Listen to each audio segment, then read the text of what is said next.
Well, hello everyone, and welcome to another week of whatever this show is.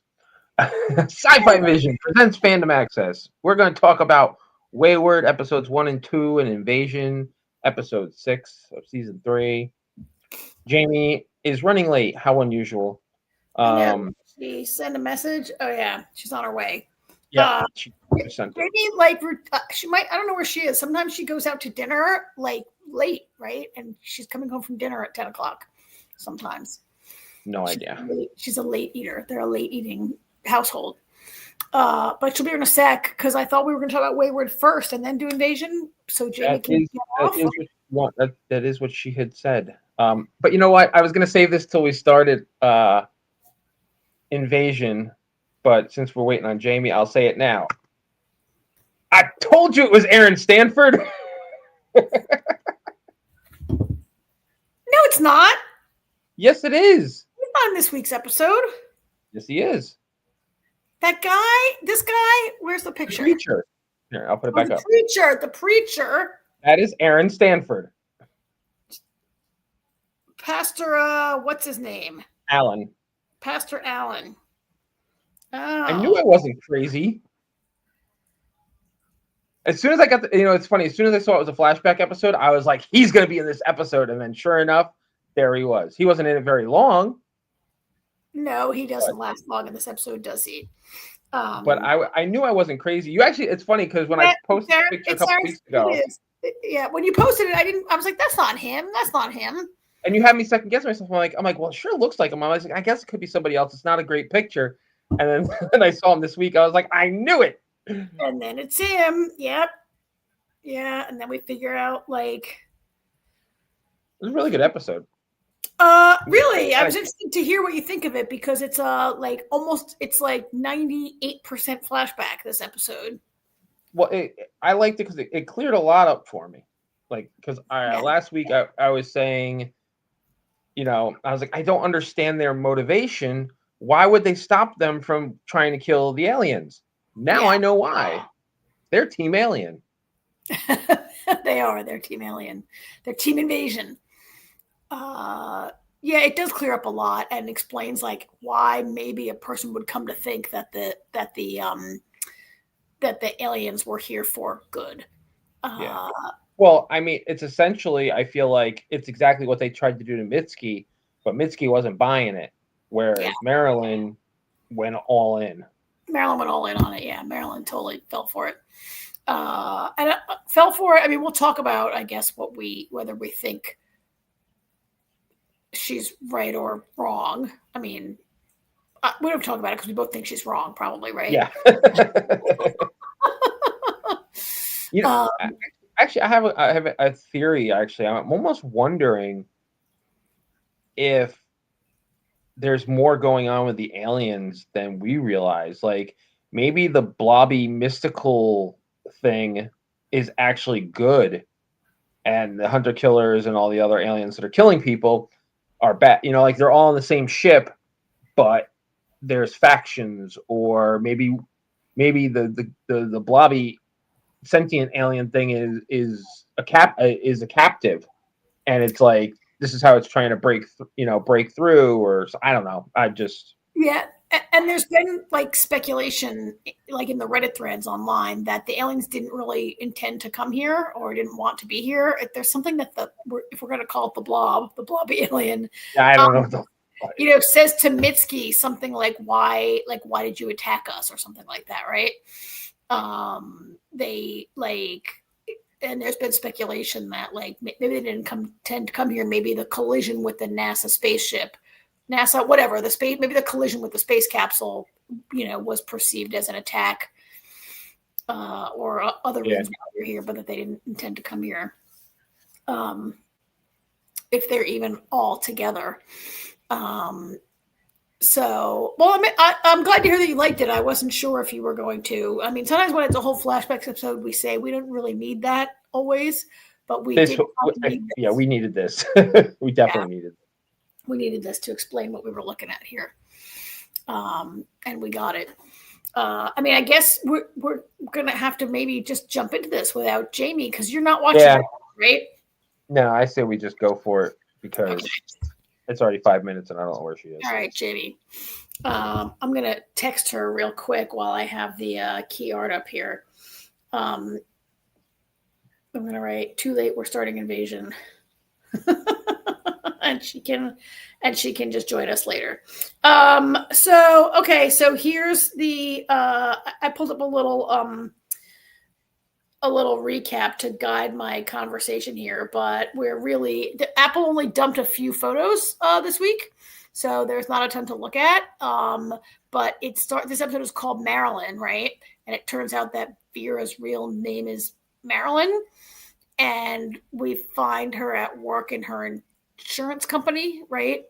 When the invasion occurs. So I gotta say, I'm a little confused actually, because I thought it's been 2 years since the invasion. Like since I thought it had been 2 years since the ships crashed, but this episode starts and it says 2 years ago. So the invasion started 2 years ago. Yeah, so I agree with you that I believe it's been a 2-year jump since the mothership came down. But apparently it's not been. Yeah, God, I wish we had a producer we could ask or a director, because I feel like the invasion, we had 2 seasons before the ship came down, right? And it did seem like it was going on for many months, right? Like if this was just 2 years ago, are we talking about it like all that happened in just a couple weeks or something? Yeah, I'm not really sure. That's why I'm questioning it, because I could have swore somebody had said something about it being 2 years since the ships came down. Oh, you're right. People have said multiple times to Travante, you've been missing for 2 years, right? Right. That's what unless we're mishearing it or something. No, it's a 2-year time jump between this season and last. So then they screwed up. Yeah, I think that they should have wrote 3 years ago. I think they screwed up the title screen. Yeah, I think so too. I think that the first 2 seasons that we watched had to take about a year, right? I mean, we didn't see like a passing of seasons, or sometimes you get lucky on a show and a person's pregnant and you're like, oh, 9 months have gone by. But it wasn't like that was a 2-week thing. So I agree with you. I think this was probably 3 years ago. There were a couple little weird things here. I felt like, I guess this part was like to show us how competent she was at work, but like I was immediately turned off by her that she had fetched her boss's dry cleaning, which felt very 1985 to me.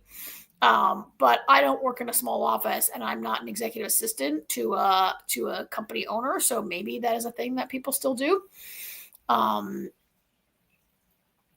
It hasn't happened in any of my offices, but and then there was the part where she says she briefs him on, okay, the numbers were down in this department. We had an increase in this department, that department, but personal life insurance policies are down. So we have to talk about that.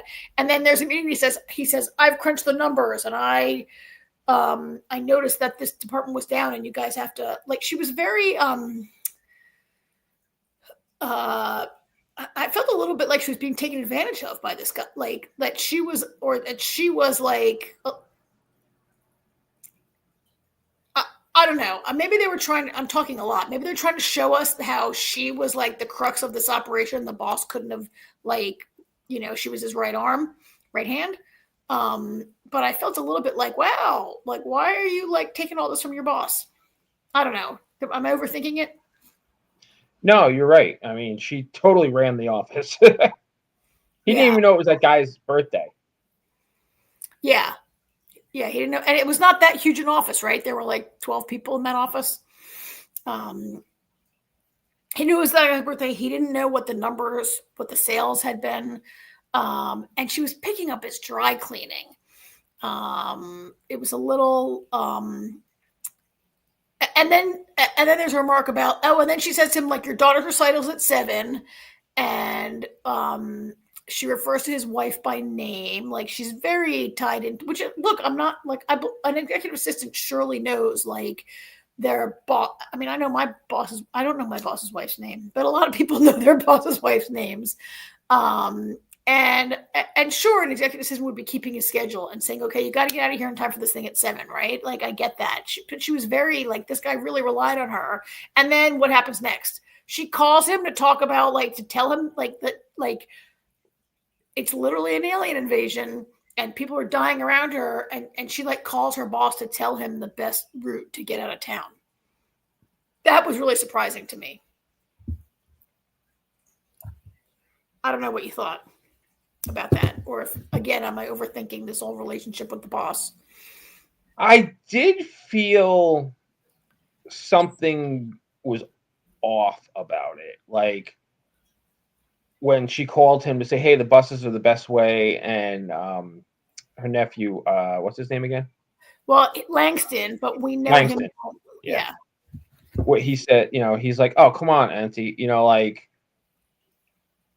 yeah, I don't. There was definitely a codependency situation going on there, I guess is the best way to say it. Yeah. I mean, when the aliens come, I'm not calling my office to tell them what's the best way. No. Right? And then the guy blows her off, right? And then the guy's like, don't worry about it. We have a safe place to go. And Marilyn says, oh, we can meet. She invites them. I mean, she invited herself. I kind of don't blame the guy for being like, no. I guess we were supposed to. I mean, she kind of invites herself and he says, oh, well, it's not our house. I'm sorry. Good luck to you. And I guess I felt a little bad for her because she like cared so much about her job and was so helpful to him. And she's even calling to help save his life. And he's like, whatever, sorry. But on the other hand, I also felt like, gee, you just invited yourself to like nobody's going to, like, everybody's going to be like, sorry, I can't invite everybody, right? Yeah, I feel like even if it was his house, he would have been like, sorry. Yeah. Yeah. Yeah. I mean, he obviously just thought of her as a work person or someone who he couldn't accommodate. So she really is let down. I mean, she doesn't say she's let down or act like she's let down because shit gets way worse in the next 5 minutes, right? And now her sister gets killed, right? By the way, wasn't it great to see the drones again? The spiky drone aliens. I love them. I mean, I just, they're such an unusual type of alien. Such a cool effect. I really love them. So yeah, shit turns really bad, and Langston's mother, who is the sister of Marilyn, whose name I can't remember, Angie gets killed, right?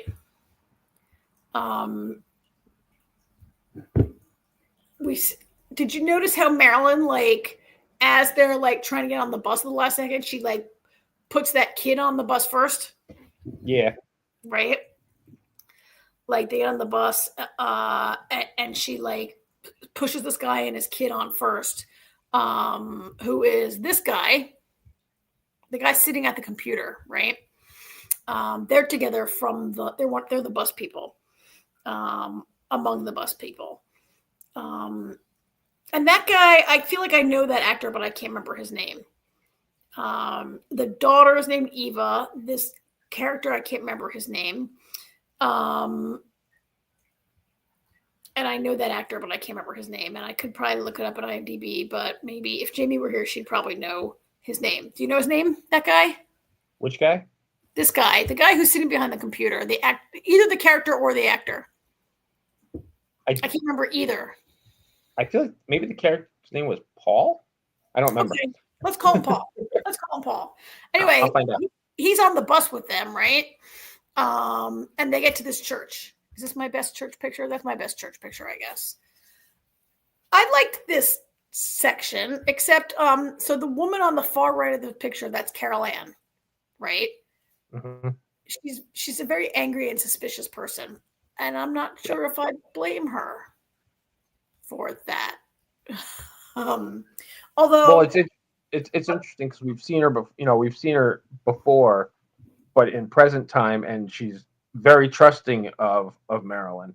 So you know where that's going. Yeah.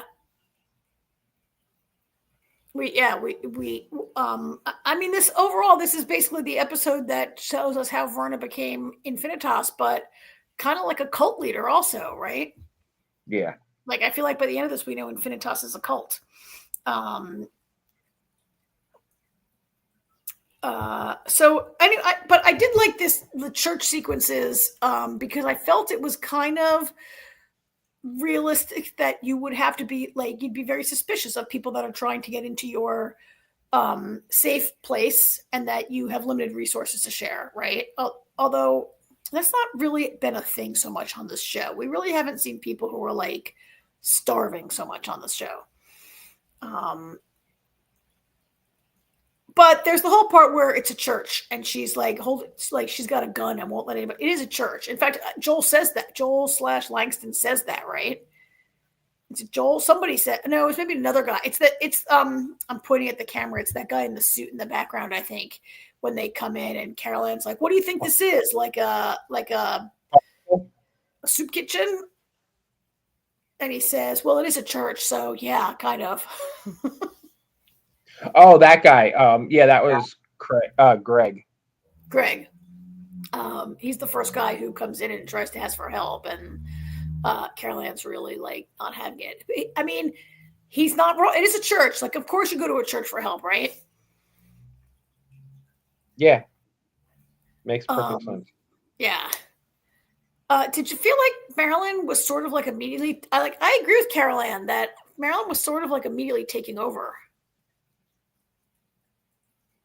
There's Carol Ann. I think, yeah, she did, but she's just that type of person. Like, she sees what needs to happen and she goes for it. Yeah, I mean, they clearly were in need of an organizer, right? Like, they hadn't even considered how they were going to handle their food and their rations and everything. I mean, they did, and the pastor was not much of a leader. He was not really a strong leader of these people, and they were sort of like at loose ends, right? And she takes over, and she does a good job. And we move quickly, like fast forwarding to, okay, so the crux of this episode is this part, right? By the way, that actor is Grayston Holt and his character is Henry. Grayston Holt, the guy sitting down? Yes. And his character's named Henry. Thank you. And what do I know him from? He looks so familiar to me. He was in Alcatraz. He was in, he's been in a bunch of stuff that I've not seen, so I don't know why he looks so familiar. He just has one of those faces. Right. I'm looking at everything that he's in, and it's like a bunch of stuff that I've never seen any of it. He's got one. You know what? I'm looking at his whole filmography, and he's a guy who's done like one episode of a ton of shows that I've watched. Like, he did one episode of Fringe. He did one episode of the 4400. He was in 3 episodes of Night Agent. Yeah, but he's got a lot of like one episode. So he's my that guy. He's a right. Guy kind of guy. So, anyway, okay, so this is the big part of the whole episode here. I'm going to interrupt you real quick. So, I'm really confused about this timeline because it's been, like we said, everybody was saying to Travante, you've been missing for 2 years. Mm-hmm. There's also it also is 2 years between the initial invasion and the mothership coming down. So, yeah. I mean, I feel like this episode covers the entire, it doesn't cover the entire couple of years. It says 2 years ago, but it only takes us up to like where like the mothership comes down, and then they decide to spread Marilyn's gonna change her tactics, how to spread the word, right? And then we jump to the present. So this feels like it should have been like 4 years ago. right? Like the Yeah, flashback exactly. just as after the mothership has not been down that long, right? It should have been it should have the flashback should have been 4 years ago, not 2 years ago. That doesn't make Yeah. any sense. 3 years, 4 years, more than 2 years. Yeah. Yeah, like season 2. So season 1 takes place over 4 months, and then it's a year and a half. You're almost, a little more than a year and a half later by the end of season 2, and then we get a 2-year time jump. So that doesn't jive. Yeah, it's a little confusing. So as soon as we talk to Invasion, when we get an interview for Invasion, we got to ask that question: what the hell's going on here? Yeah. So also, what the hell's going on? What do you think what do you think about what was going on here? Marilyn goes out into a field. They're out of food. Everybody's out of food. Pastor, what's his name, kills himself. Pastor Allen kills himself. They have no food. Things are looking really bad. She goes out into a field to like think and be alone or whatever. And an alien, which this alien, like, you know how when we see like from the alien's view, and it's all, I had to shrink this down a lot, but it's all sort of wavy and whatever. Yeah. And I guess that's like the blob alien. Right. So I'm not sure what's going on here because it speaks to her as Angie, right? Right. Much in the way that it did to Mitski as her girlfriend. I know, and I'm wondering like why it picked like. So I guess it can, like, the alien can speak to you. It uses your memories to speak to you as if it's somebody that you love, right? Like it was using Mitski's memories of Hinata. It's using Marilyn's memories of, but it's kind of not because when Marilyn comes back from this experience, she speaks to Langston and she tells him a story that there's no way she could know, right? Right. It had Angie's memories. But that could but that makes perfect sense too, because we know that the aliens are a hive mind. So maybe when you get killed by any of the hunter killers or anything, or any of them, getting stabbed by a hunter killer sends a signal to the mothership, and they download all those people's memories that they just killed. I guess so, yeah. But I guess it begs the question to me, like, why aren't they speaking to everybody and converting them into believers? Like we've only seen them speak now to two people. One is Mitski, which made a lot of sense. It was held captive in this lab. It's picked a random person out of a field. Like, is she the only one? Are there more people? And like, what was the plan here to like convert, to like speak to Marilyn? She has like this like breakthrough moment, and she spends the next year and a half like building her cult, and then eventually builds Infinitas. Like what? Like, what is the aliens' plan here? Yeah, I don't know. I mean, that's why I'm starting to wonder if there's like, if it's twofold, if there's more going on with the aliens than we realize. I mean, for all we know, this is an entire colony, like the mothership is a planet, and it's like, the bubble alien, the blobby alien is America. Well, I'm just going to use this analogy, but the blobby alien is America, and the hunter killers and such are Russia. like the types of aliens that were housed in the ship are not all of one mind. Right. They're not all on the same page. I guess, but the drones. Again, I don't know. Yeah, I don't know. And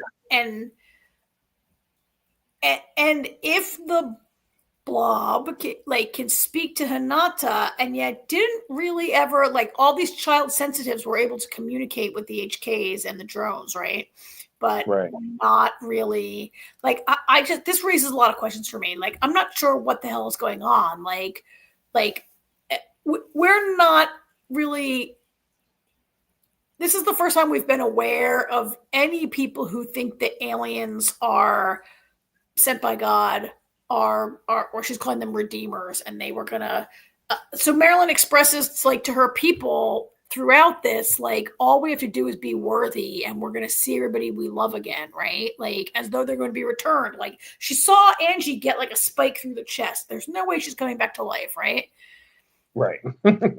But she seems to have some idea generally that we would all see our loved ones again. Yeah, they think they're all gonna. Yeah, they have this. I mean, essentially, they see as heaven, I guess, that they're all gonna come together. I guess like a judgment day kind of a thing. Yeah, and they'll go to see their loved ones. It makes sense. Rapture Day wasn't it last week? Again. It swings around every few years. Yeah, it's confusing. Luncher Muncher's in the chat. You have been away too long. Nice to see you. I don't know if you're watching Invasion. If you want to chime in here. To somewhat evasively answer your question, Karen, you'll have all your answers within 14 episodes. Oh, because there's one more season after this, right? Because there's one more season after this. Yeah, they're planning to wrap it up one more season.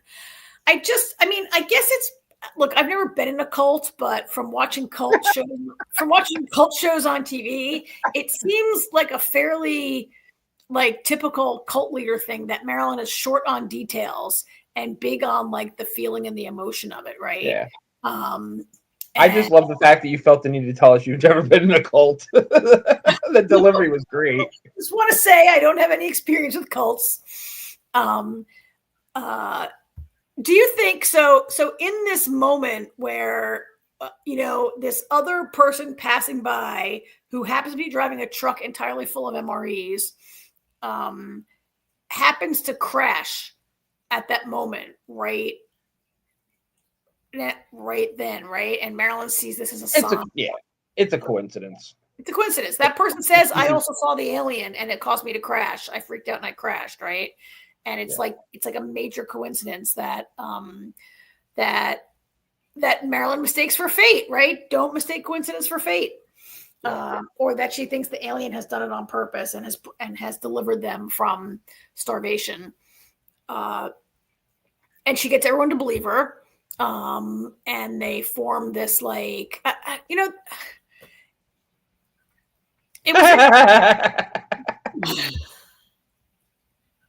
that's what a cult ringleader would say. It's not a cult. This is not a cult. They seem to do some good work. Like they grow a nice community and they have a clinic and they have all this food and they seem to be doing like good work. But the fall of the mothership is like a watershed moment for Verna. That's the moment Verna. I mean, we don't ever see when Marilyn becomes Verna, but that kind of is like when Marilyn becomes Verna, right? That moment when the ship comes down and she has to change her tune real quick. And, definitely. And she says something like, we can't, like, I was wrong. I thought we only had to be worthy, but we have to earn it, she says, or something like that, or we have to work for it, right? So that's the moment when she's like, oh, we have to actually help the aliens, I guess, is when she comes to that. We don't see them change their names or why they pick these names or whatever. We don't really see anything. We just see like you see the very first of Infinitas, right? And that's it. And then we cut to, I don't think I have a picture of them going out. They decide to go spread the word, right? Right, that's what they're doing at the end, I think. Aren't they packing up cars and they have flyers and stuff, and they're like going out to like spread the word? Although they don't really seem to have. Well, I mean, they are spreading the word because like Clark was getting it all on the internet, right? Like that's where Hero of Infinitas. And then we cut to the present. So I don't have a picture of it. I'm just going to put this picture of the airport because we're back at the airport, right? It was kind of shocking to me that Marilyn / Verna, that she has a private jet show up to pick her up and take her wherever she's into the dead zone. Is that where they're headed? They're headed into the dead zone.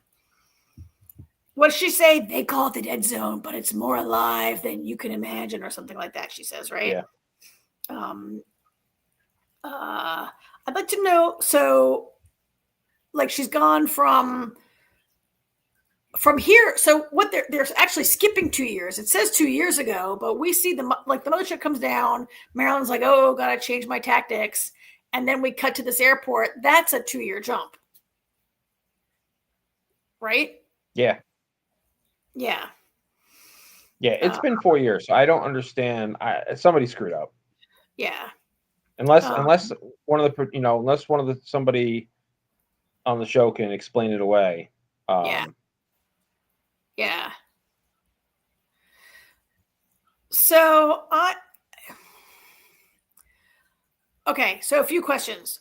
You and I are of the same mind. We don't believe that it's really Angie talking to. No, not at all. And that she's not alive somewhere in this mothership. And we don't believe it's Hinata either. I mean, Hinata blew up in a space capsule. She's not alive, right? Yeah, And we saw Angie get stabbed through the chest. They're not really alive. I don't think their consciousness is even really there. I like your idea that the alien just sort of like absorbed their memories, stole their memories in a sense. Yeah. It's like a trick, I think. Yeah. I don't think any of that is kind of, I don't know. Like, I think there are some other theories online that the aliens could maybe take your consciousness into the hive. You know what I really don't like about that? That was the ending of The 100. Right? That was the horrible ending of The 100, where they were all going to like have their consciousness go join this hive alien thing, right? Except for Clark, who was being punished. I don't. And then they all came back to be with Clark, but that's besides the point. Never mind. Yeah. But anyway, at this point, I don't agree with that. I don't think that your conscious, and I think we're agreed that the consciousness, your consciousness go up there. They're just using, somehow they are able to use your memories against you, I think. I don't think, oh, there she is. There she is in the chat. I also don't think, so Marilyn's got this idea that the aliens are redeemers and they're here for some really great purpose. What do we think about that?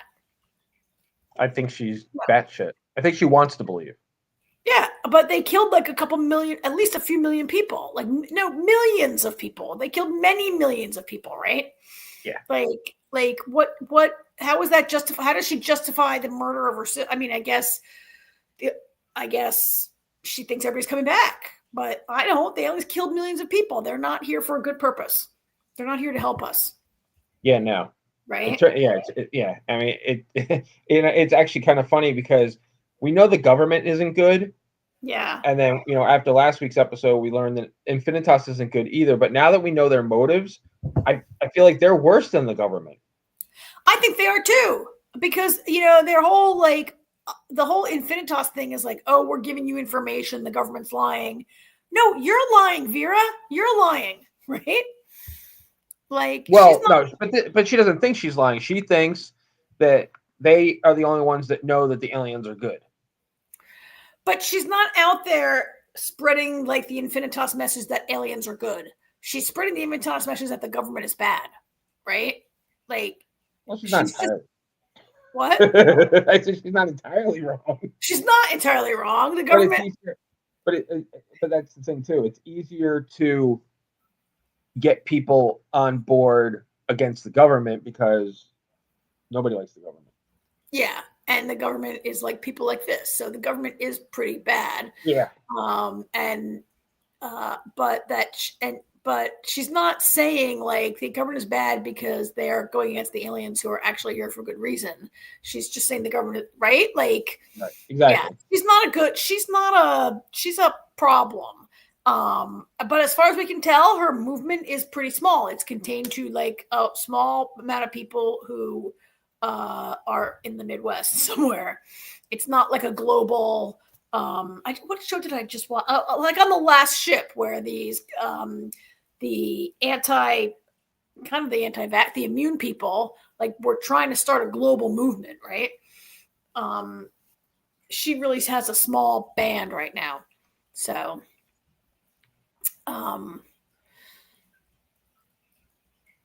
I guess we'll see what happens. I guess that almost about covers it, right?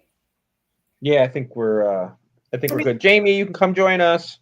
It was a good flashback, but as flashback episodes go, it was a pretty good one, right? Yeah, it was definitely information we needed. Yeah. It definitely clears a lot up, like I said before. Yeah, for sure. I'm looking forward to, now that we're looking at the key art, I'm looking forward to when we're going to meet this Apex alien. It's pretty cool looking. I want to see if it gives Mitzi a hug. I know. That's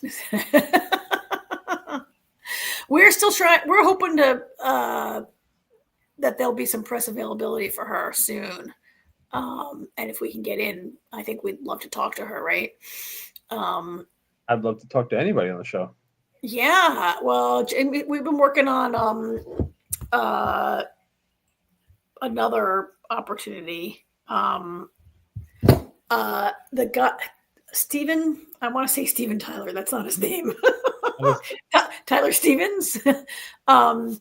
The actor who plays Sergeant Reese, who is one of the guys on the mission with he's one of the guys who survived the explosion of the helicopter last week. Right. He is going. Stephen Tracy, that's his name. His name is Stephen Tracy. He plays Sergeant Reese. He's doing some press, so we're hoping to try to get something with him if we can.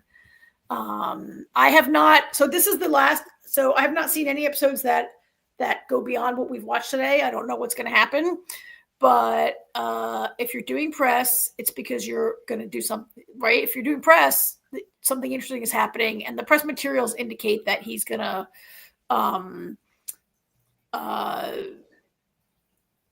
I guess I shouldn't even say, but like you don't do press if you're just a red shirt. So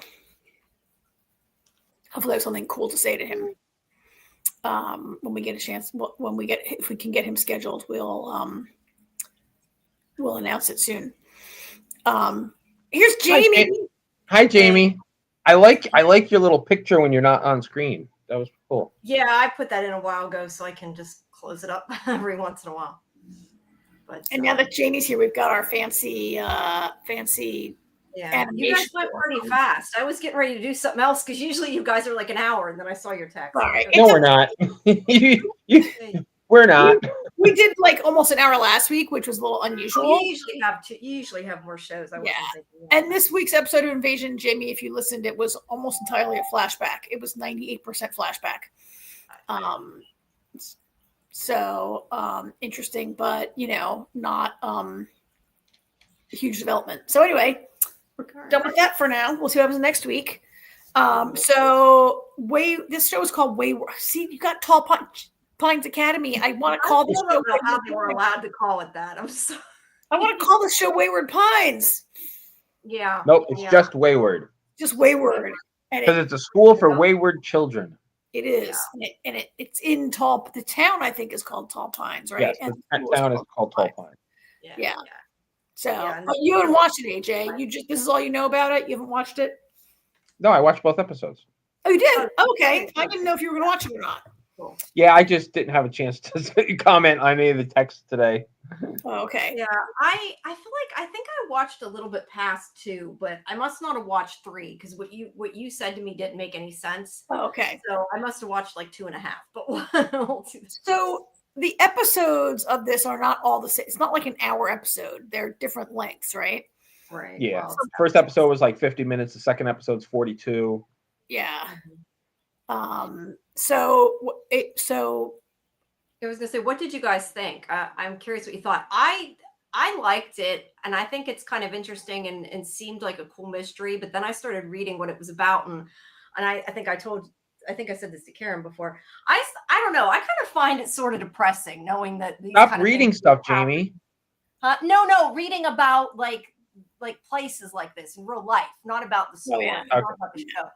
But how they really did these kind of things and treated, kids. Well, I'm not entirely sure what the point of it is, like what they're doing. I mean, I feel like it's some kind of hypnosis, because the pregnant woman, at the end of the one episode, she's locking and unlocking the door. She did start like what the kid mumbling. Yeah, she did start mumbling when the kid was in the house, and then we find out that the guidance counselor went to Wayward. I want to say Wayward Pines. He went to Tall Pines, Academy, and he's totally nuts. So I want to know I'm curious to see what the end game is. Like, what is Evelyn's game plan here? Like, is she just trying to make everybody subservient? And, like she's going to become world leader and nobody's going to realize it? Like, what is her end game? It's really been going on for a long time. Yeah. Yeah. I'm a little unsure if this is a limited series, right? 8 and done. Yeah. Yes. Yeah, I don't think they're intending to make more, but I think they said something like they could make more, but I don't think they're really intending. I mean, I like a limited series to just be limited and be over. Well, the actor that plays Alex, Mae Martin, said that the plan is 1 season. That's what they created, and that's. Well, that's great. I'm glad to hear that. And also, like, when your lead is Toni Collette, who is greatly in demand for feature films, right? Yeah. And so 1 and done is easier when you have a huge star in your lead role. And I do think she's very good. I think Toni Collette is compelling in the role. I'm not really sure, like, where it's like, I don't know what the deal is either, Jamie, like in these first couple episodes. Like, what is Evelyn's point? What is the point of the school? Is she just like have a deranged idea about helping kids and it's actually really abusive? Is she like drugging them? Is she brainwashing them? Is she both? Is it MK Ultra and she's trying to create some sort of sleeper agents with them? Like, who knows? It definitely in the beginning appears to just be more of like an abusive environment, and then it gets weirder, right? Yeah. Judging by by Laura, I would think it's got to be some kind of, I don't know, at least behavioral control, but it seems more like some kind of mind control too. But I really but even still, but to what end? That's what's really got me is what's the point? And I feel like everybody in that town has been through Tall Pines Academy because probably a lot of them have. Yeah, and is that because like they just, once you get through the school and the system, are you like really unable to just fit in any place else, and so you want to stay in this town, or are you like a devotee of Evelyn? Is she almost like a cult leader? Let's make it cult night. Everyone's in a cult tonight. I was gonna say that's the thing too. Like, Evelyn gives them the house and lets them stay there. Like, that's why they're kind of stuck, because they can't afford to move. And you got to wonder, like, why did she give them a house? Like, is it just to make Laura stay there, or is there more to it than that? Yeah, because that to me was a little bizarre. Let's see. Not that we have to go through everything, but we have this person, this kid. This is, what's his name? Riley. So this is the guy that has run away, that we start the episode with, and later runs into May and the other cop that I don't remember his name. But and like he keeps hearing that voice the whole time he's running. He keeps hearing. Turns out it's Evelyn's voice saying, like, your mother has her back to you. She opens her mouth. Her mouth is a door. Like, he's hearing this. Yeah, right? That's what made me think the brainwash thing. Did you take it that there was something playing? Like it seemed to me like maybe when he went underwater, like there was something actually literally playing, but I wasn't sure if it's just in his head or if they're like literally blasting it out of speakers or something. I wasn't entirely sure. That's a good question. I hadn't really thought about it. You guys don't know either. I guess that's the answer. Like when he broke out of the school, like I thought it was playing on loudspeakers at the school. But then when he runs and he jumps in the pond, I'm like, oh, like it's in his head, right? But now part of me is like, is it even just like voiceover? I don't know. But I yeah, don't know. But or it at does least, like, sound very culty, brainwashy. I would agree with that. yeah. So the story centers Wait, around these. wait. Sorry, go Then ahead. he jumps in the pond and he sees a door in the pond, right? Oh yeah, I forgot about that. Yeah. Like he jumps underwater and he sees a door underwater. Yeah. I kind of assumed that was in his head though. Did you think Yeah, that was supposed to be yeah. real? Oh yeah. I don't think there's really a door in the pond. I think Well, hey, that's you never I think that's in his head for sure. See, I wasn't sure. Yeah, I don't. I'm guessing probably it was in his head just because the kid's already dead. Like, unless they really go back into like his life after the fact, which I don't think is going to happen because I think like he was just a character to get us into the story. Well, You know what I mean? or somebody else can end up in the that pond, pond yeah. or also. Doesn't have to have anything to do with That's him. true. That's true. Yeah. Yeah, I don't know. It's very bizarre. The kid's, terrified and is willing to risk everything to get away because obviously this isn't a nice place at any rate. It's a little bit scary there. Yeah, and I forget what they said he did. Like he had to get rid of his shoes or something to get over because I think he was running through the woods without his shoes, wasn't he? Yeah, he was barefoot. Yeah. Yeah. So he ran, miles or whatever, bleeding and. Well, he's bloody from the barbed wire, right? Yeah. He tore up his chest with the barbed wire, yeah. Yeah. So it definitely, I will say this show definitely gave me a claustrophobic feeling. It like made me, it's not that it was scary, but it just gave me like an awful feeling when I was done watching it. Not necessarily in a bad way because I enjoyed it, but like it just made me kind of creeped out. I don't know. Yeah. I'm not sure what it was that did that, but yeah. It did.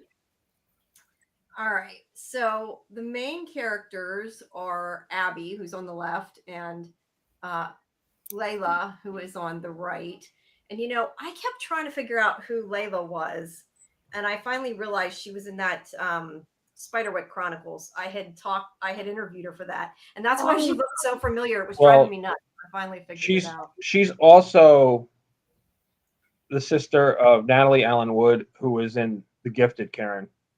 Oh, yeah. Yep. Okay, that makes sense. Wow. And their mother is Barbara Allen Woods. So. All right, and their sister Emily Allen Woods was in Dr. Sleep. So. Very talented. So I guess she looks like a lot of different actors. Her whole family. The whole family looks very similar. Yeah, they probably look similar. But so basically, these two kids are always off, and I think are they seniors? Does it say? I think they're seniors, but they're maybe they're in college. Is this college or high school? No, they're definitely because that's why she stole her sister's ID to get across the border. Sorry, it's been a while since I've seen it. All right, so they're in high school and they're always off smoking pot, doing drugs, shrooms, that kind of thing, and getting in trouble. And they're like best friends and. Yeah, that's to them all that matters, and they're ruining their grades and everything. And they're on the roof, and they end up having to jump into the dumpster, which was funny. I mean, I totally seen it coming, but it was funny.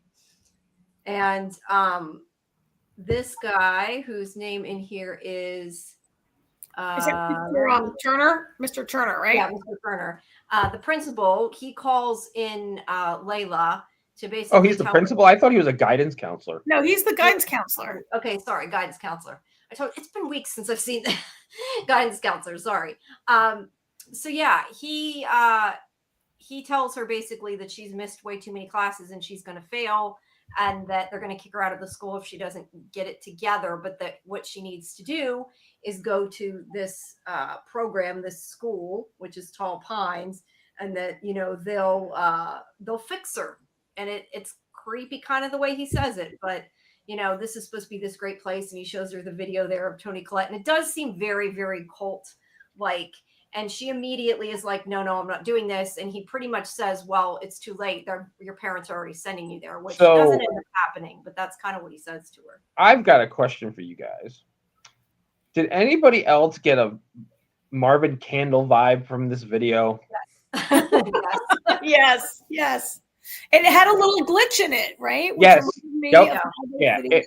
it felt very Marvin Candle-ish. Yeah, that's the thing too. This show sort of like, I don't think it's sci-fi, but it has sort of like a quirky, weird vibe like that. But I don't think it's supposed to be. I think it's just the way they've kind of made the style.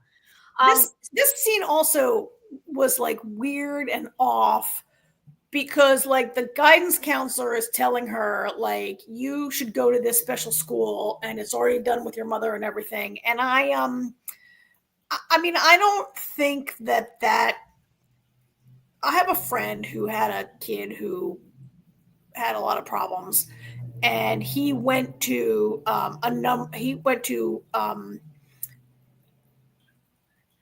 okay, not a school like this. It's not a cult, but he went to a private, like, therapeutic school. It was not like part of the school system that, you know, that the guidance that like the people who were guiding my friend were recommending therapeutic schools that are part of the school system. She eventually did take her child to another school like this in the sense that it was private. They were not, they weren't beaten and like, Right. and things, And right? I don't think, but it's not, it just seemed weird to me that the guidance counselor was recommending this. It doesn't really see like, yeah, it's in like another state, I think. Well, it's because he's another state, another country. They're in Canada. Oh yeah, it's another country. Like he's recommending sending to another country. Yeah, it's very bizarre unless he's part of whatever this is. Well, he is. I mean, he's totally somewhere. He went there as a child himself. Yeah, he says he went there. Yeah. The only thing is too is that like, yes, like what you were saying about your friend. I think obviously these kind of, there are therapeutic schools that aren't culty like this, but there are some places that maybe weren't so great because they weren't regulated as sort of I guess thing going on. Well, so, that's it just seems like a very freaky place, and she needs to like hightail it out of town and be like, no way in hell am I going there, is what she should have done. Yeah. I don't know if it would have worked, but yeah, he basically says that her mother's already, and he says her mother's on the board. So I'm on board. No, your mother's on board. On board. I'm sorry. He's already discussed it with the mother, and the mother's on board, which is a little creepy also. And mom doesn't seem on board of anything. Yeah, I just have to question like why you would send your kid there. I mean, I guess maybe her mother, I guess, isn't a very good mother, it sounds like. But I don't at this point, it seems like her mother is not present, and in this scene, all the guidance counselor says is, "I know you've had a rough couple of years." Yes, he doesn't really say, and you don't know what's going on, and you think, right? You don't really know. I do think that this kid, Lila, like these two are sort of incorrigible, but they're not like. They're not selling. They're buying. They're not bad kids. Yeah, they're not. They're being kids. Yeah. They're a little bit like not like they're on a bad path, but they're not really like the. Are they so troubled they needed to go to a place like this? Probably. Yeah. Right. Yeah. And that's why I was a little surprised that like the other girl's parents, who seem very strict and don't seem great because they sent her there. I would be surprised, and again, this is TV, so I don't know, but I would think that like the parents would have maybe looked into it a little more to know where they're actually sending their kid in another country, you know? Well, dad's a complete jerk, so. Yeah, they might also not know what's going on either. I don't know. They like Abby's father does seem like he's a real disciplinarian and doesn't want to tolerate this behavior. And I feel like for a parent to send their child away to a school, I mean, Toronto's not that far from Vermont, right? But it is in a country. Like you would have to really be at your wit's end and have tried everything before you would send your child away to a place like that, right? Yeah. Well, and it makes we don't have enough story to kind of show us that. Well, it's pretty telling too, though, because she says to them, when she flips out and she's like, when you had children, what were you expecting? Like, they're not very, like her sister is all prim and proper and plays the piano, it's like, you're not raising robots, Yeah. Yeah, but I guess Abby's parents just can't they think she's so bad, right? I mean, look, like there was a documentary, Paris Hilton made a documentary. She was sent to a school like this, that was an abusive environment. And like, yes, she was wild. Like we all saw her wildness play out on television, but how bad? It worked out great for her. But it kind of did. But how bad could she really have been? She, like, yeah.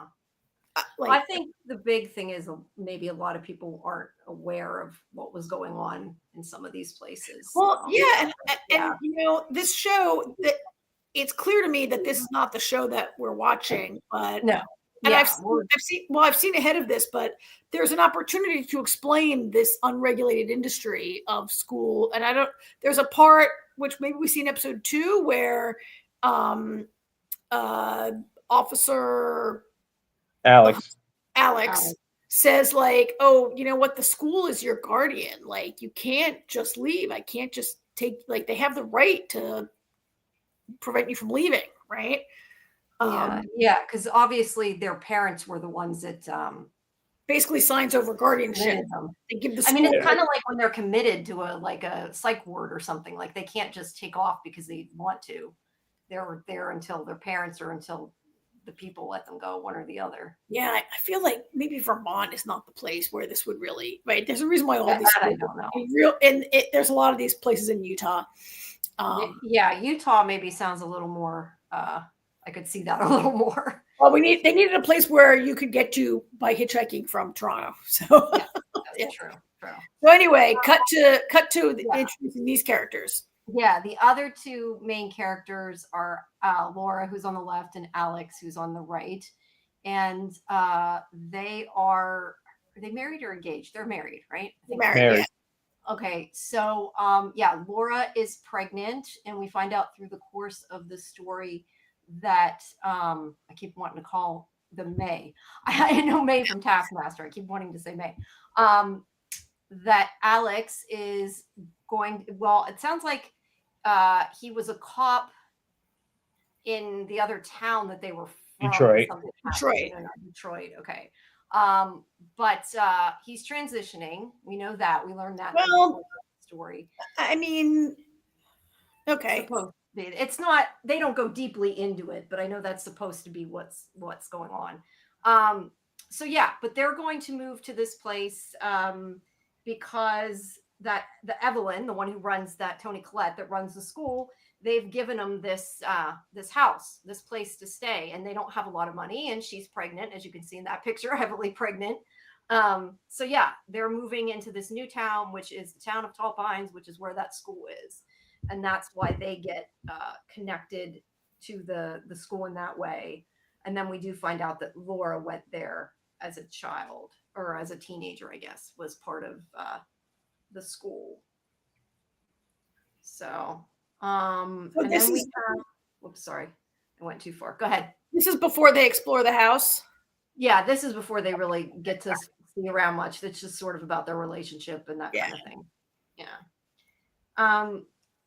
So let's see. So whenever Abby and Layla hang back out, Abby doesn't tell her what happened at all. She just kind of acts like everything's fine. What do you mean? Oh no, Lila doesn't tell Abby. Sorry, I did say Lila doesn't tell Abby that she's being sent away. Right. I think I said that backwards. Yeah. Layla doesn't tell Abby what happened with hearing about she's going away. She doesn't tell her. But they she does eventually. Does she eventually tell her or just tells her something? I can't remember if she actually tells her the truth or not. I mean, she eventually does, but this might be where they hatch the plan. Yeah, the plan is that they can't, because whenever you see Abby's parents, and that's her sister there in the middle, her parents are, well, at least her father is pretty awful, calls Layla a criminal and is like screaming at her for not getting good grades. And they hatch this plan that they're going to steal the school test after hours and cheat on the final. And then that way Layla has no reason to be, sent away if she gets good grades.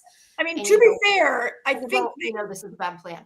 Sorry. I mean, to be fair to her father, I mean, yeah, he's overbearing, but I believe she's failing every single class, right? Like this is not just like you need to you have to work pretty hard to fail every single class. Like you have to like not work at all, one or the other. Yes. Like you have to go out of your way to not work and to actively. They do seem like they're high all day in school. Yeah. They're high all the time. Yeah, I would think at most schools, you're right. I think most schools, they pretty much pass people because they don't want to deal with them, and you really have to be feeling every class. Like they say that Layla's missed 12 days of school.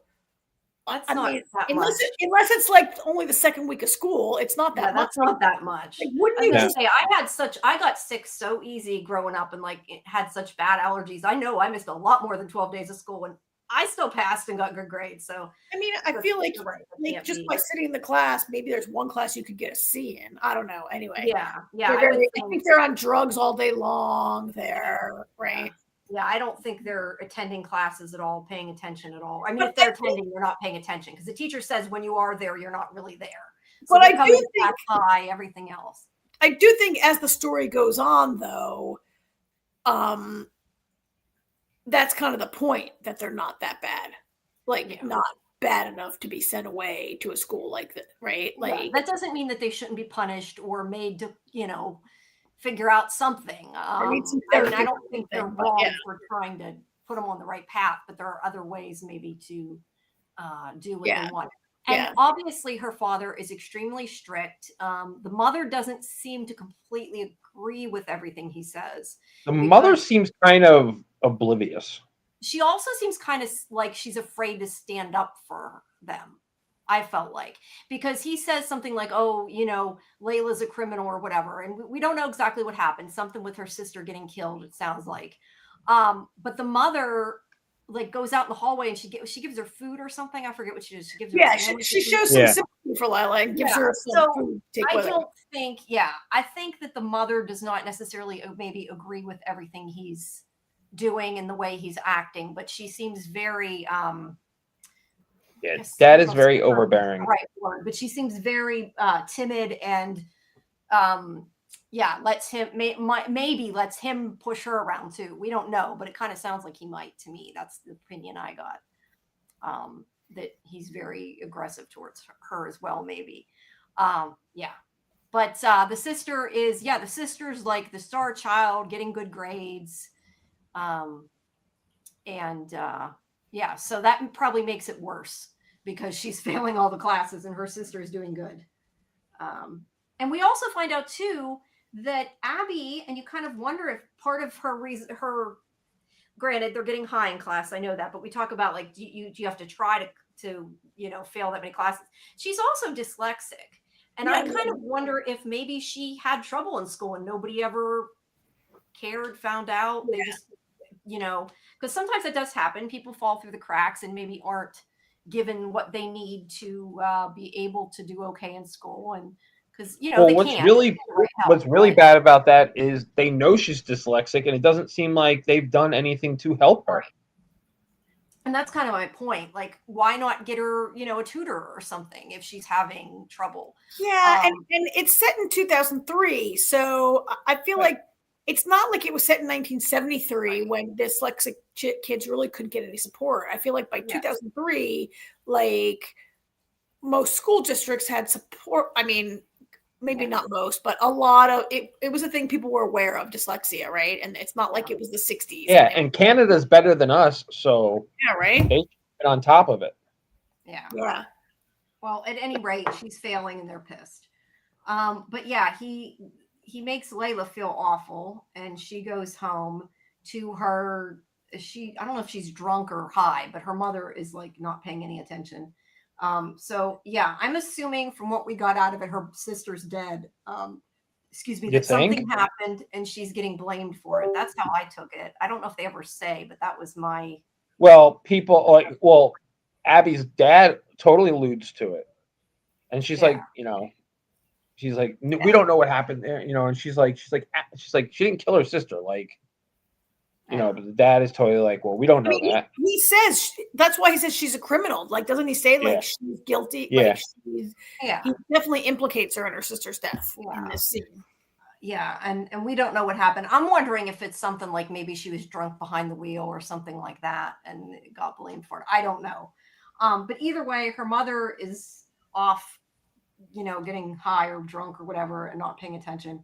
I think does find the pamphlet. Sorry, go ahead. I mean, she wasn't off somewhere. She was in the living room. Yeah, staring at the television. Off in her mind. I meant like she's kind of like, yeah.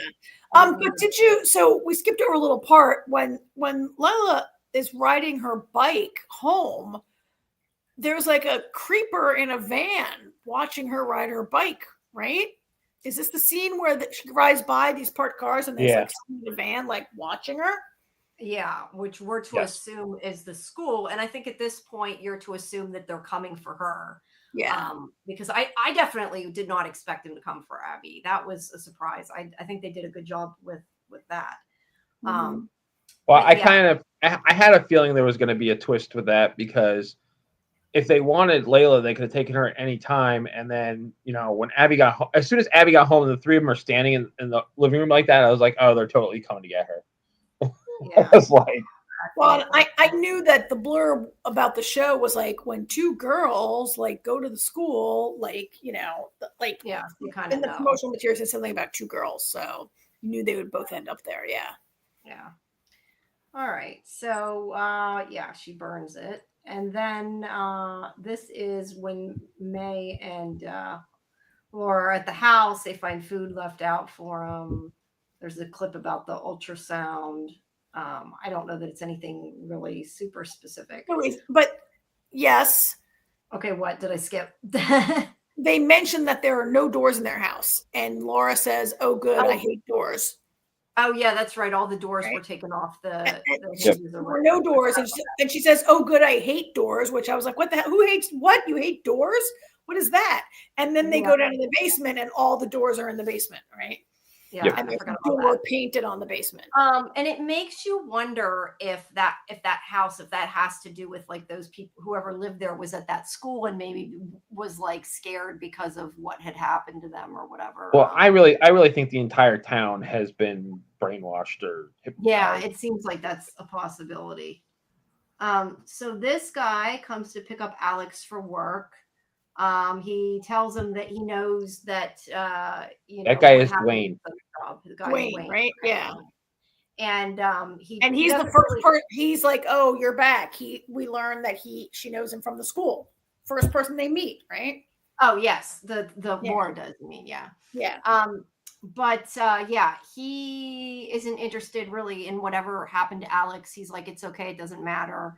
But he does say that it's kind of a boring town, which we know means, it's not a boring town, right? What do you think happened? Do you think Alex shot a kid, or do you think like I say shot a kid because we just watched The Institute where Ben Barnes had shot a kid, right? And that's why he had like left him and come to get this job. Yeah, he definitely did something pretty bad, it seems like, but I don't know. Maybe something violent. That could make sense with the story the way it is. Lost his job, and they had. Yeah, he definitely lost his job, and they definitely implied that it's something he did that he was blamed for, at least. So I don't know. But that's his new. I don't know if he's his partner or just he's at the Force. But I don't know, but he's so like the Force.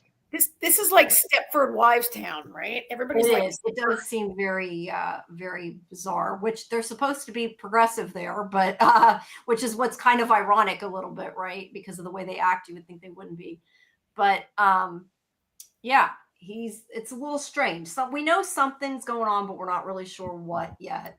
I mean, and then this kid, like Laura had explained to Alex, like the town was like a progressive paradise, like a hippie paradise, right? Uh-huh. And it definitely doesn't seem to be that. Oh, definitely. Yeah. They definitely seem hippie. They all have their own eggs. In that sense. It's very hippie dippy town. I guess. Yeah, but it's not. But it didn't seem. Off, though. Maybe I took it off a different way, but it didn't feel progressive in the way that I thought she meant it. Because even Alex was like, Alex actually says it doesn't seem like it. Like it's very drab. The implication is that they don't mind that there's two women together, or if he's transitioning, that like that they're supposed to be progressive. But what I was saying is like and yeah, sorry, he is a man now. But what I was meaning is they're very like, they seem very secretive. Like they don't seem kind of open and I don't want to say they don't seem welcoming. They do, but like you said, in a creepy Stepford Wives way. Yeah, that's kind of what I took it as. So, but yeah, this kid, I guess he's a kid, comes out of the woods covered in blood and is like running away, needs help. Is worried he's not out of Tall Pines yet, and when he finds out he's still in Tall Pines, he takes off again. He won't let. He whacks Dwayne and takes off. Yeah, he just whacks him and takes off. Yeah. And we know that is the kid from the beginning of the episode, Riley. Yeah, it's Riley. Well, I don't. Yeah, he's hidden in this hole. And then, okay, that's them talking about stealing the test. That's not really super important. Yeah, this is where they hatch the plan. Yeah. Yeah. So then we come back to the station. They're welcoming him. And that must not be where Evelyn shows up yet because... No, that's later. Okay, I thought that was there. Okay, so he meets everybody and he comes home. And this is where the dog isn't there. They're like, where's the dog? And they follow it down to the base it's not a basement. It's like a basement. Yeah, but it's like a different building. It's no, it's a basement. Yeah, the entrance is on the outside, but it does go under the house. Next to the house. Okay. It goes on. It definitely goes under the house because you're right. When Riley dies, the blood drips down to there. Yeah. Well, they go in the other entrance of it, and this is where they find the painted door that's on the wall. Like, why is there a painted door? That's so bizarre. And like you said, they find all the actual doors down there too. But yeah, this is where to me it seemed to have like a weird sci-fi bent, and I don't think it's supposed to be, but it gave me that feeling because I'm like, why? I'm not ruling out that you can open these painted doors. I don't know. It's weird, whatever it is.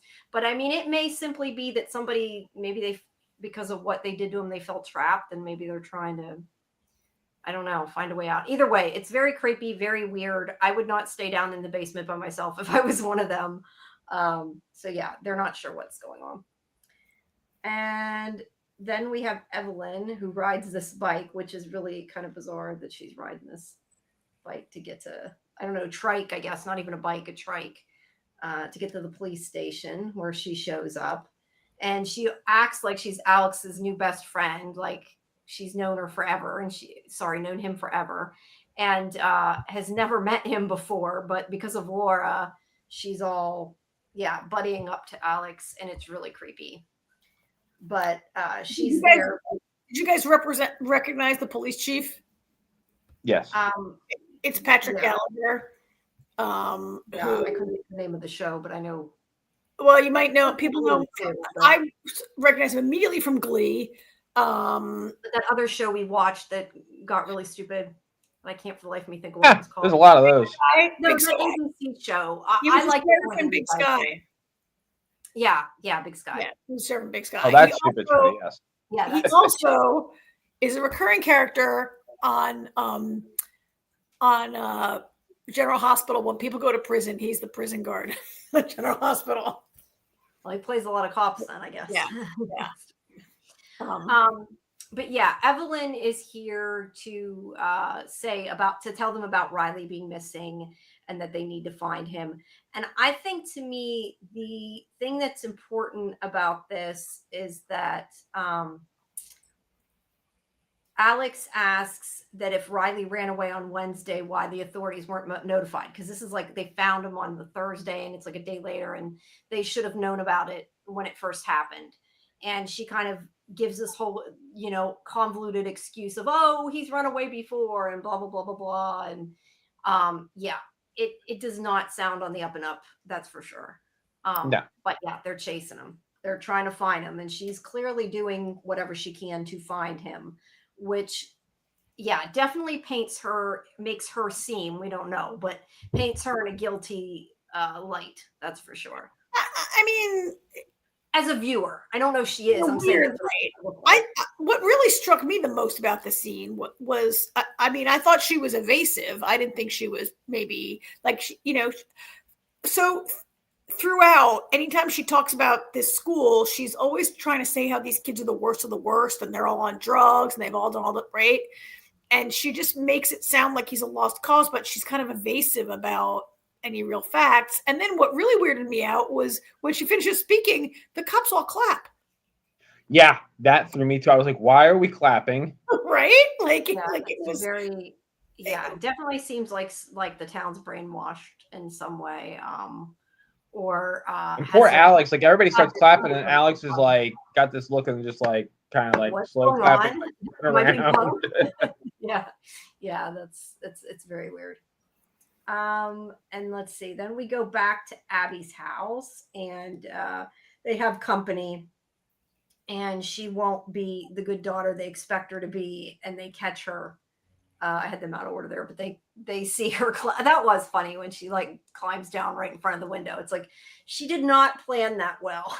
She was trying to get away. I don't think she really cared about the plan as much. No, I don't think she did either. But she should have went out. I mean, especially since and she's probably high when she hatched this plan. The family friends are just as condescending as the parents. Like they're just they were.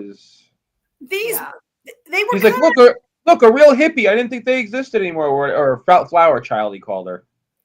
They were kind of not believable. Like I felt like these were like the least believable characters they were like a caricature. I was like, are they robots? Are they like what? Like they were definitely obnoxious. Yeah, I think they're just supposed to be another snooty family, and yeah. But she does get away to go to meet Layla so they can look for the test. And then we hear more about Alex. I'm going to keep calling him May. Alex and Laura. And I'm trying to find in the notes where the hell this was. Let's see. He makes a comment about upping his dose because there's no stubble yet. Yeah, that's where I said they're kind of talking about his transitioning a little bit. It's just doesn't go too in depth into it, but yeah, it kind of has a scene of them as a couple, and then we go to them at the school eating shrooms, sneaking this exam away, and then whenever Abby comes home, like we said, her parents are very weird. Her sister acts very weird. When they see her, and it's because they're coming to get her, and the people in the van kidnap her, which like would horrify anybody. And I don't see how that's not. I wouldn't say they kidnapped her. They were let into the house by her parents to take her. Her parents had them. Very different. Yes, but they took her in the middle of the night when she didn't know she was being taken, and grabbed her and threw her in the van. Well, because she wasn't home yet. They couldn't have taken her earlier. She wasn't home.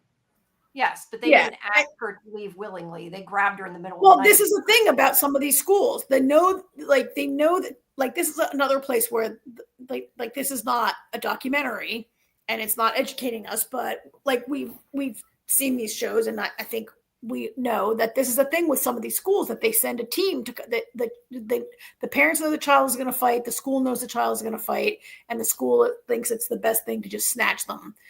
Putting the bag overhead seemed a little excessive. Like, I'm not sure that's a reality-based thing that they would put a bag overhead. Kidnapping. It's not a kidnapping, Jamie. If your parents sign papers, they allowed it to happen, but it seems they paid for. They didn't allow it. They paid for it to happen. But to her, she has no clue what the hell is going on. But this is a thing that they don't want the kids to know, because, like, in real life, this is a thing that, like, the kid will refuse to go and might run away, and so it's a thing that some of these schools do, that they send a team to surprise the kid and grab them and take them to the school, so they can't run away. They want to take them by surprise and just snatch them and grab them and take them. But I did think putting a black bag overhead was, like, ridiculous. Like, she knows she's going to Vermont, right? Like, well, she's I not don't think going to a black site. Talked about it. She only knew the tiny bit that Layla said that was going to happen to her. I don't think she really knew. Well, so this is there's a few weird things about this. First of all, it appears that Abby's sister knew about it, and like, I'm shocked that they would tell the sibling because the sibling would tell, and yet Abby's sister doesn't tell her, right? She has. Child. I mean, I wouldn't hold. I mean, she is a good. I mean, she is not having the problems that Abby is, and she maybe also believes her sister has a lot of problems and needs help, or maybe she can't. I mean, she hugs her and she's sad about it, right? And she's hugs her. She clearly is. She's not just sad about it. She's pissed. Yeah. But what is she really going to do about it? How can she stop it? Yeah. Like, yeah. It's just like you said the perfect child in a way that sounded like a little judgmental. No, I think that what I'm saying is her parents look at her as the perfect child compared to Abby. Like she's doing everything right and Abby's doing everything wrong. Oh, I thought you meant like she's so perfect she would never. No. I meant just the way the parents kind of look at her. Hi, Amy. Amy, nice to see you. You should watch the show and then come back next week. Yeah. Hi, Amy. I don't know why my StreamYard isn't updating. It's fine. I'm watching it. It happens sometimes. If you click on one of those things, the panels on the side, and then come back to the comments, it comes back. Yeah. Yep, there it is. Yeah, it does that. But anyway, they take her in the middle of the night. It's creepy as hell. The mother looks horrified as well.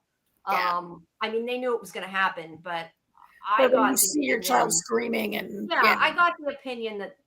And again, this was, like I said earlier, this was my opinion, but I got the opinion that the mother did not want this to happen, that like maybe she didn't want it to happen and didn't stick up for what she wanted. That was the opinion I got out of it. Yeah, I agree with you. She seems horrified, which she should be. And then there's the van taking her away. And then we go back to Alex and Laura's house where they hear somebody. And Alex goes downstairs with a gun, and you find out that Riley's there. He's hidden. I think he followed him because he had tried to help him. I know there was the thing with like he gave him a candy bar or something in the woods. I can't remember. So I'm assuming he probably followed him to try to get help. But Alex does try to help him and calm him down.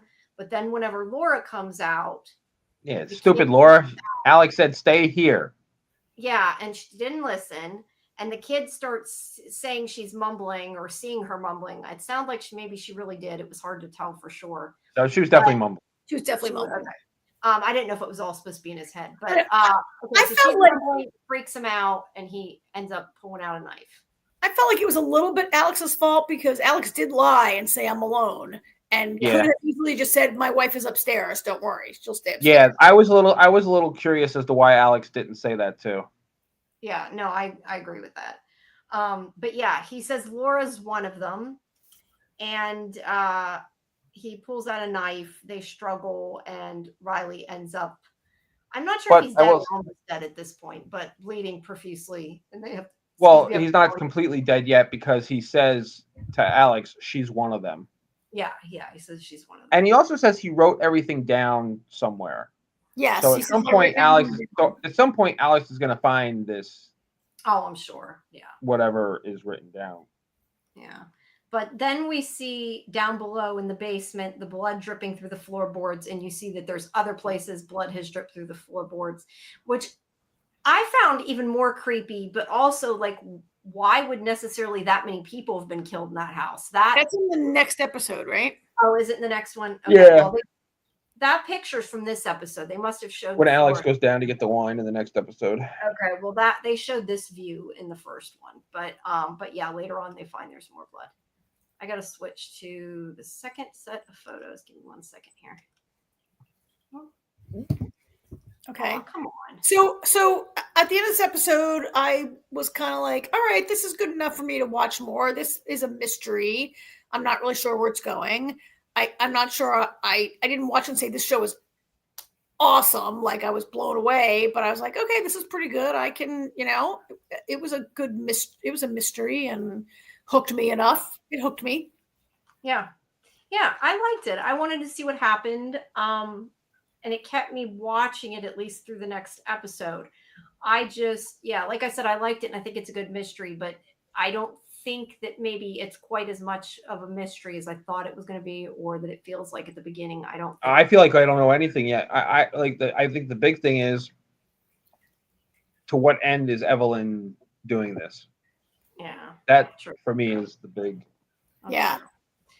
All right. So at this Tall Pines, we see Abby there, and they're basically trying to take away her identity and who she is how I took it, because they cut her hair, they take all her clothes away, they force her to dress like everybody else. I mean, it's not unusual to have to wear a uniform in many schools, Jamie. Right. But they cut her hair. That was like not. That was so weird, because they only cut like 6 inches off. They didn't like cut her. I was like, oh, they're going to cut all her hair off like in the army, but they didn't. They just cut a few inches off her hair. Yeah, that's why I felt like maybe it was more to be like control more than anything else. Not necessarily. Do you see these well, maybe there's throughout the school, these kids' hair is like, when you meet these kids in this episode, their hair is like, they have long hair, bushy hair, all kinds of hair. It's right. Yeah. Like, it's not it was weird that the haircutting was weird, because nobody appears to really have had a haircut in a long time in this outfit. Yeah, I don't know. Except for Rabbit. I thought maybe it was just about controlling her and not doing what she wants or whatever. It was weird. I agree. It was very, very weird. But she meets these people who are, I guess they, at least according to the one thing I looked up, Rabbit and Mule. I guess they don't. Yes, they don't use their real names. Yeah. And the one woman is from the one on the left. You can't see her there is from Murderbot, and also from the Orphan Black new series too. But yeah, so they take all her clothes. They make her dress like everybody else, cut her hair. It's very weird. And she goes into the school, and they give her a dorm room and everything, and just kind of shove her in there. And then we flip over. It kind of goes back and forth between that and Alex and Laura talking to the police about what happened about Riley. And Alex is obviously very upset about what happened, does not tell them about what the kids said about about Laura. But they're like, oh, you did everything you could, you did everything right. And yeah, they do.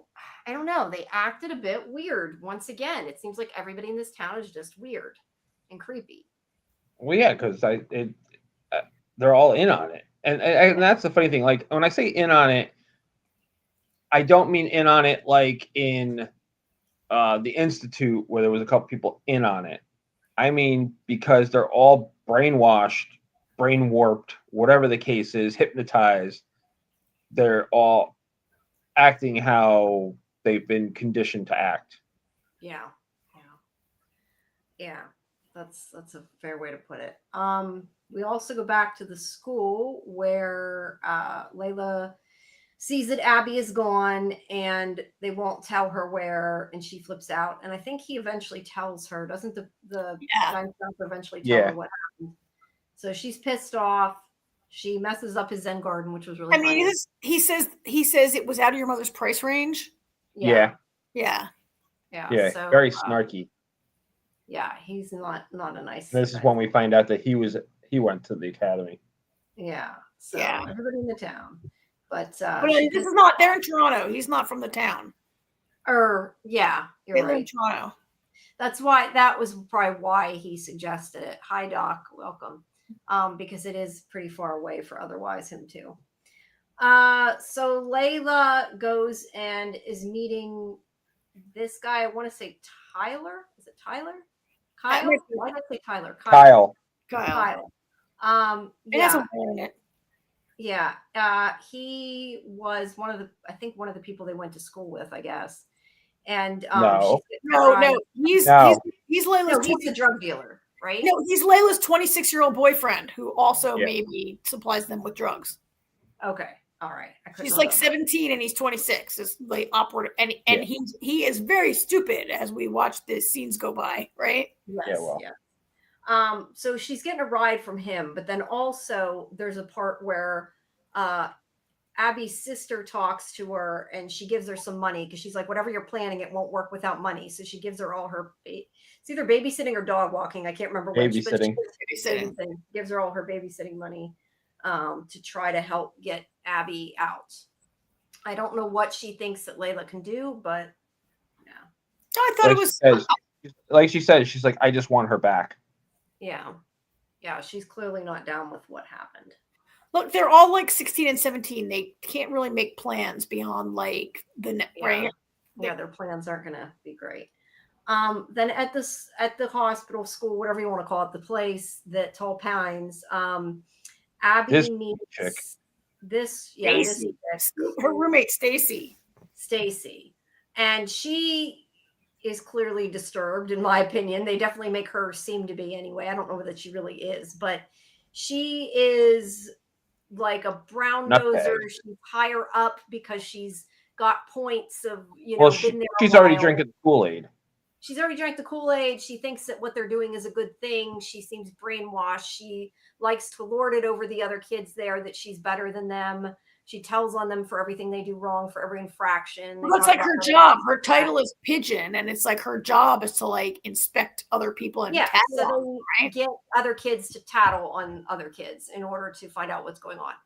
Yeah. And she's all trying to be like, oh, I want to be your friend and all this, and I'll show you around. And she says that Abby is a Burrow right now, is the level she's at. But yeah, the other kids do not like her at all. No. She gives her this pamphlet about the handbook. It's the handbook. And this is where Abby says, I'm dyslexic. And she clearly doesn't listen to a word she says. And then there they are in the hallway. This is the kid she gets in trouble and enjoys getting him in trouble, clearly. Yeah.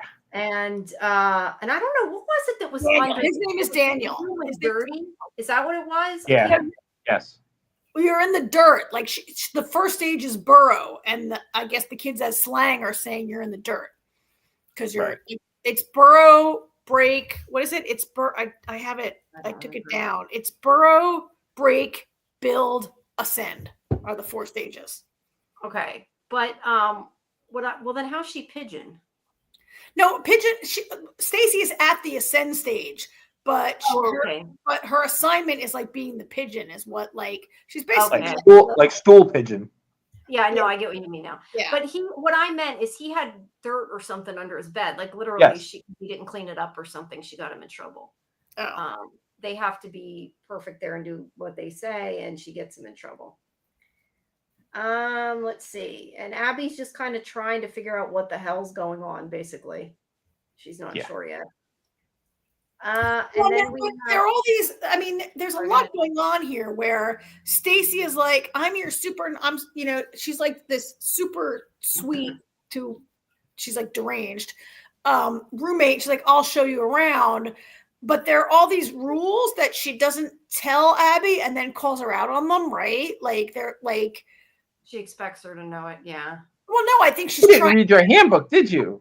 Well, I think she's trying. She doesn't even have time to read the handbook. It's like the first day almost, right? Like, I don't really know. Like, I think Stacy is like nuts, like purposely trying to get people in trouble, and like doesn't like she doesn't. Oh yeah, she takes immense pleasure in it.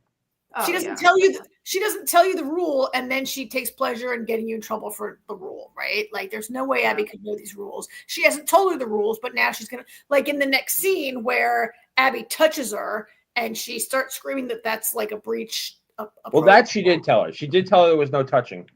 Yeah, she did tell her that. That was the one thing she told her. But what Abby did was touch her and say, "Are you okay?" Right? And then she was trying to help her. And she got her in trouble for it. Yeah. So Layla is driving with her boyfriend here, and she gets out to throw his drugs away before they get across the border, and he takes off on her. So awful. Yeah, totally saw that coming. Yeah, he did. It's awful, but he has a point that he's 26 and he's going to cross the border with 2 minor children, right? Like, take this minor. I didn't say I can only take you to the border instead of just because she might have I'm not saying that he should have left her there. But I'm saying is like like he's not He wrong doesn't. to abandon this plan. He just should have turned around and taken her with him. Yeah. I'm kind of glad he did that though, because I think You feel I better don't feel that he would have contributed to the story. No, he was just they just needed some way for Layla to get to the town, and so they gave her this boyfriend, right, to get her fairly close. However, if he had been with her, maybe he would have been like, "Why don't go just running into the middle of this field? Like, that's not how you break somebody out." Yeah. She doesn't do that quite the right way. All right, so we get more of Alex and Laura there. I think that's when Alex is questioning, should we be here? And she's like, we don't have money to go anywhere, I think is what that's about. Like Alex, this place is weird. Yeah. And then we have Abby at the schoolyard, at the Tall Pines. I keep wanting to say school. It's not really a school. Tall Pines. And she meets this kid, Rory, sorry. And he talks about there being a fence in the forest and how Riley ran away and escaped. And she asked him what happened to his face. And he says a bird hit it, which is like a really lame excuse that is not accurate and is a total lie.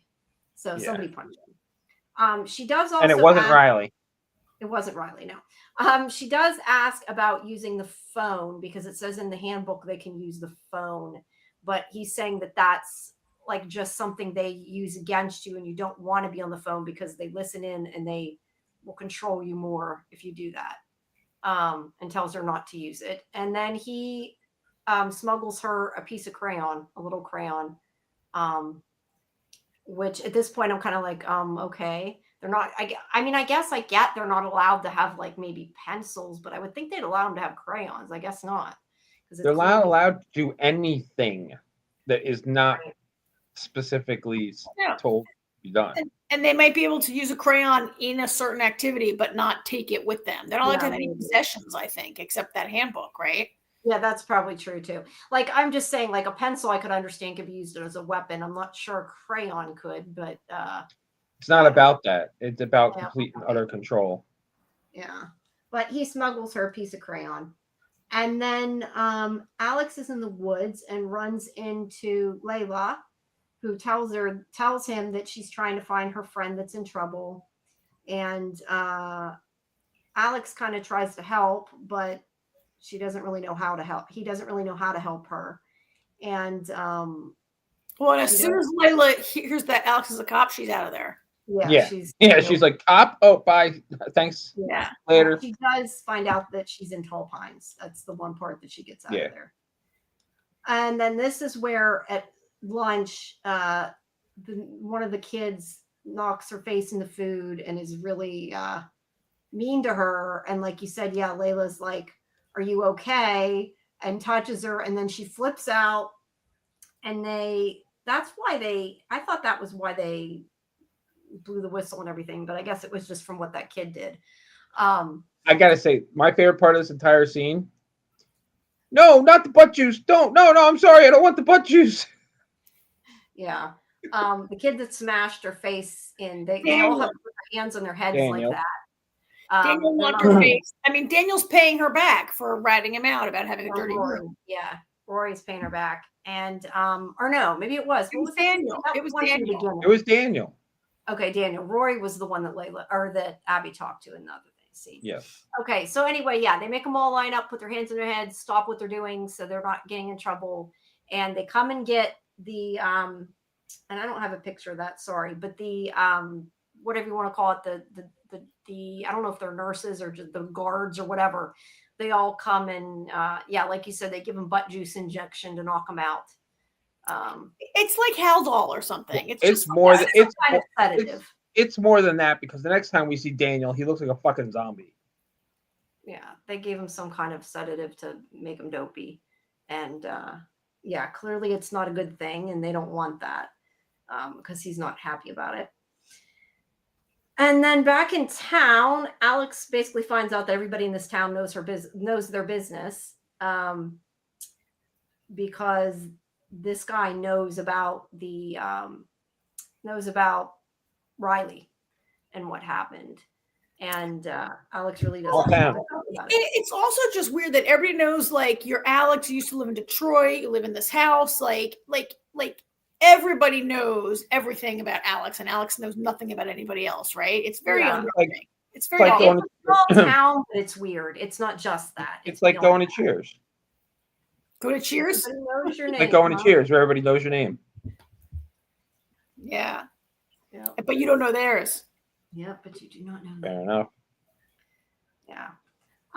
So then he goes back to his house and he sees the bike sitting there and finds out that Evelyn's there because Evelyn was coming over for dinner and somehow he forgot that. I'm not sure how he forgot that, but yeah, Evelyn is coming over and this dinner is just, again, very, very bizarre. Some of it seems normal, like when they're drinking and just chilling and it seems okay. That hug was yeah, the hug was weird. Yeah, don't just hug with your chest, use your whole body. Yeah, I've been hugging wrong my entire life. And it was like invasive. It went on too long. It was uncomfortable. You don't hug somebody you don't know like that. It was really to the point where Lauren was like, "All right, stop trying to steal my husband." Yeah. So then they have dinner, and that part's for a little bit. It seemed a little normal. It was all fine until he went to get the other bottle of wine, and they started playing their hot seat game. Yeah, which is about, I have written here somewhere. Well, it seems to really not be a game. It seemed to be like a therapeutic technique, right? That like she's asking Laura, like, how did you feel when your parents abandoned you? And like, do you still think about them? Do you think you make a bad mother? Hot seat, that's a real thing that they do in the school and rehabs. Oh yeah. Yeah. But I think she says it's to hold somebody accountable for what they've done or what. Okay, so I didn't know that it's a real thing they do in rehab, but it doesn't seem like a thing you'd be like, let's play this at my dinner party. Yeah, like this school isn't, this Evelyn's woohoo. Yeah. Yes. Yeah. It's creepy. And then we also go to poor Abby again, and this is where she says something about about reading it. She says again that she's dyslexic, and she says something nasty to her under her breath. Well, she says under her breath, she says, "I'm dyslexic, bitch." Yeah. And he's like, "What?" She's like, "Nothing." Yeah. But yeah, creepy dinner. It does seem like very calculating that you would put the new person with Stacy, right? Like, absolutely. Yeah, definitely. Stacy. Definitely. So Alex basically, unlike anybody else in this town, stands up against Evelyn, is like, this is not good. She doesn't like this. And then Evelyn turns everything around on him and is like, she doesn't need your protecting, and makes it like it's Alex's fault. And that like Alex was rude, which clearly is not the case, but Evelyn does leave finally. And then let's see. Layla, I don't know if I have a picture of it. Layla is still trying to get to her, to Abby. I think this is the bus. She sneaks on the bus to get into the Tall Pines. And then Alex hears some banging, and he goes and takes his gun out again and goes to the door. And we're kind of like, what now? And it ends up, and I don't know why I don't have, sorry, I did quick pictures. It's Laura banging her head on the door. She's sleepwalking. No, she was locking and unlocking the door. Right, trying to unlock the door. Sorry. Why did I say she was banging her head? Not banging the door. She's sleepwalking and she's trying to open the door and go out. Okay, sorry. I don't know why I was thinking she was banging the door. But either way, she's trying to get it out. She's sleepwalking, or so we think. And before that, though, they had a conversation where he tells her what Riley said about her being one of them, and she's like, "One of what?" And he's like, "I don't know." Yeah, I'm not sure why he told her, but yeah, well, I understand why he told her. I just know it's going to be a bad thing. Yeah, it's going to backfire, right? And let's see. Abby is writing a letter to Layla in that book with the crayon. And then whenever she's out in the yard the next day, Layla shows up and then gets grabbed. So it's funny because she's like, it was funny. She's like, I'll find a way to get you this letter. And then all of a sudden you hear, Abby! Abby! Yeah. And she tries to get her out of there. She's like, I'll come back for you or whatever, because they grab her. But I have to kind of question, like, do you think that Abby's going to get in trouble for this? I figured Abby Probably. would, even though she didn't do anything. Probably. I'm sure she will. Yeah. The question I don't is, know. Like I said, are they just gonna throw Layla out, or are they gonna indoctrinate her too? Oh, they'll probably bring her into the Tall Pines. I think she's a prisoner now. Yeah. We'll waive her her fee maybe and just bring her in. Yeah, they'll be like, we'll call your mommy. Yeah. I mean, given that they already had their eye on her, like I think when I watched this, I started to think that, okay, the guidance counselor is almost like a recruiter or an agent for Evelyn, like trying to find kids that they can convince the parents to send their, like, he doesn't have the kids' best interest at heart. Maybe he has Evelyn, like he's trying to find kids for Evelyn, right? Right. Yeah. And it's a little weird to me that, like, he talks to Layla about you're being sent here, but never tells Abby you're being sent here. And Abby's the one they come for. They don't come for Layla because she doesn't, like, I don't know, that they were going to, I guess, try to take the two of them. I don't know. Why would he tell one? That was just to be a shock and make us confused. I guess, like, why would he why would he tell one and not the other? And why were they going to take, like, it's not clear to me. The only thing I can think is maybe he was hoping she would convince her mother that it was a good thing. I don't know. It is kind of weird. I mean, then he's the dumbest person ever. There's no way that Layla would ever say to her mom, this is a good idea. I want to go here. Like, it was the lamest conversation ever. I almost, like, was he trying to convince Layla that it was a good place so that when Abby goes, Layla would not go after her? Yeah, so she'd think. I don't know. I didn't think that deeply about it. Yeah, I didn't either, but it is a weird thing. It's weird to me that he talked to Layla about it, but not to Abby, and then they're, you know, they don't snatch Layla, they snatch. Well, we don't know at what point the parents decide to send Abby. He might not have even had a chance to talk to her about it. Yeah, because remember, it happens the night that they break into the school. Yeah. Yeah, maybe he didn't know about it. But yeah, I don't know. Maybe he was trying to convince her. Or like, I think what you said makes sense too. But I kind of almost feel like they didn't think through that much, and they just did it to make the audience. Because the van was hanging around earlier in the day when Layla leaves Abby's house. The van is there in town. The white van is there. But it could have been following them because Abby was always with Layla too.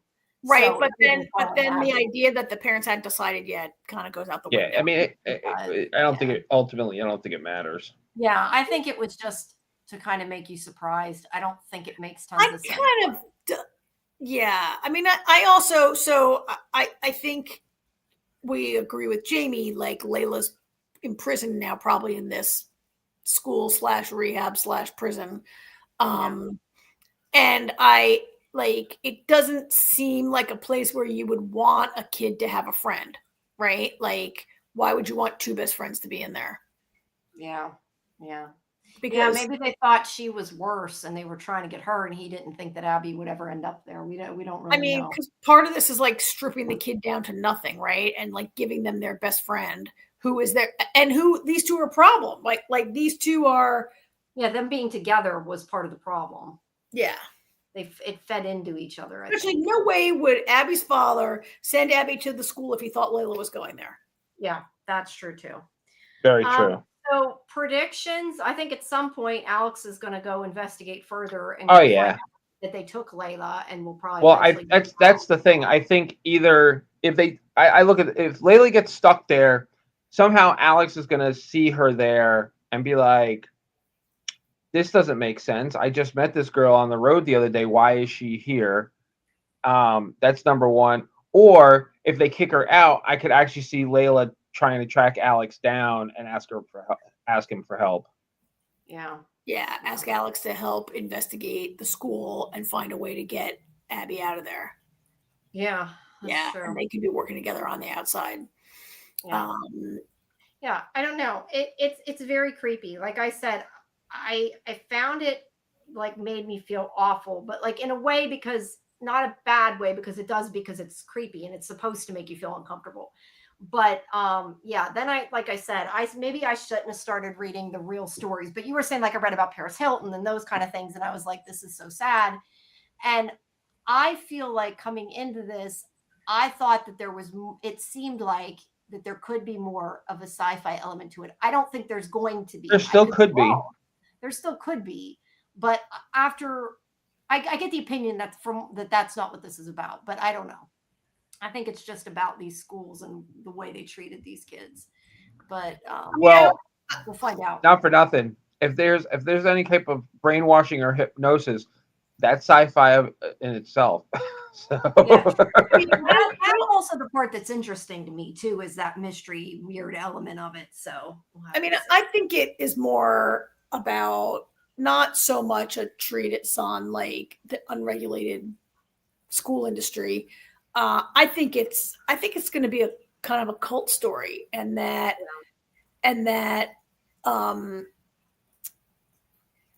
it's going to be about psychological, like whatever methods. And I think, I mean, these two, Abby and Layla, like are on drugs for most, like they're high for a lot of time. We're getting to know them. Right. And then they come in here and who knows, we don't know yet what techniques are being used in the school, if they're being drugged. Right. Like, I feel like Laura seems very weird to me. And it seems like a state that like, this was not just a normal bunch of rehab and therapy to get her to be as weird as she is. Laura's weird. She is. She's been changed from this place. And she still listens to Evelyn decades later, which is weird.